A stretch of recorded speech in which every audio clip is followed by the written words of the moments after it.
നമസ്കാരം. VCV ന്യൂസിലേക്ക് സ്വാഗതം. ഞാൻ രാകേഷ് കെആർ. ആദ്യം പ്രധാന വാർത്തകൾ നിങ്ങൾക്കായി അവതരിപ്പിക്കുന്നത് ഓരോ വസ്ത്രങ്ങൾക്കും ഒരു കഥയുണ്ട്. ആഘോഷത്തോളം വളർന്ന സ്വപ്നങ്ങളുടെ കഥ. Beauty silks.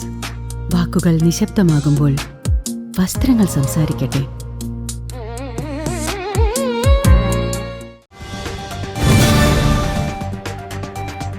വാണിയംപാറയിൽ വാഹന പരിശോധനയ്ക്കിടെ ആംബുലൻസിൽ മയക്കുമരുന്ന് പിടികൂടി. Thrissur district anti narcotic special action ഫോഴ്സും ഹൈവേ പോലീസും ചേർന്ന് നടത്തിയ പരിശോധനയിലാണ് 250 ഗ്രാമിലധികം MDMA പിടികൂടിയത്. സംഭവത്തിൽ വെട്ടിക്കൽ അഞ്ചേരി സ്വദേശികളായ 2 പേരെ പോലീസ് കസ്റ്റഡിയിലെടുത്തു. ബംഗളൂരുവിൽ നിന്നും വരുന്നതിനിടെ ലഭിച്ച രഹസ്യ വിവരത്തിന്റെ അടിസ്ഥാനത്തിലായിരുന്നു പരിശോധന. സംഭവത്തിൽ കൂടുതൽ അന്വേഷണം പുരോഗമിക്കുകയാണെന്ന് പോലീസ്.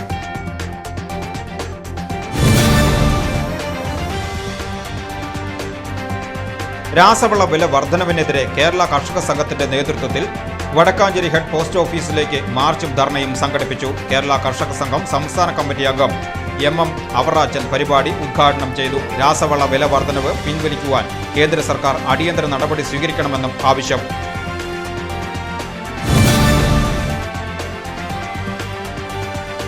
സംസ്ഥാനത്ത് 2ാം വർഷ higher secondary, vocational higher secondary പരീക്ഷാഫലം വിദ്യാഭ്യാസ മന്ത്രി N ഷംസുദ്ദീൻ പ്രഖ്യാപിച്ചു. 77.97 ആണ് വിജയശതമാനം. മേഖലയിലെ സ്കൂളുകൾക്കും മികച്ച നേട്ടം. Wadakkanchery government boys higher secondary സ്കൂളിൽ 87.03% വിജയം. സയൻസ്, ഹ്യൂമാനിറ്റീസ്, കൊമേഴ്സ് വിഭാഗങ്ങളിലായി 239 കുട്ടികൾ പരീക്ഷ എഴുതിയതിൽ 208 പേർ വിജയിച്ചു.